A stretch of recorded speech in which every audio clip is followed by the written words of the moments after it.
Sally Bundock. Also in the programme, Yum China in the making. China's appetite for chicken and pizza proves to be a winning recipe. Rico Hizon will explain why. First, though, we are starting in London, where in a few hours' time, the Bank of England will decide what action it will take to shore up the UK economy in the wake of last month's referendum vote to leave the European Union.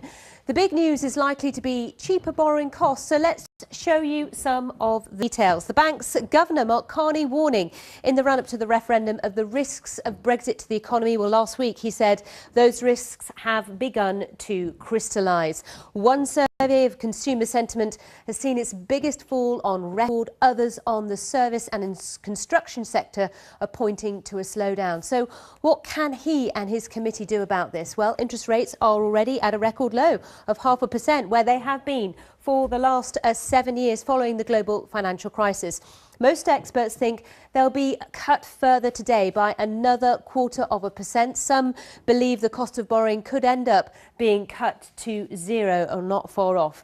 And since the referendum, the Bank of England, of course, has already eased capital requirements for banks. Basically, how much they have to keep in reserve. It's hoped that it will free up some $200 billion for lending. But many economists say that that won't be enough to stave off recession. They see a return to quantitative easing, or QE, printing billions of pounds of new money to pump into the economy. And that major step could be put off until next month, though, as Mr. Carney seemed to imply when he spoke at the end of June. In my view,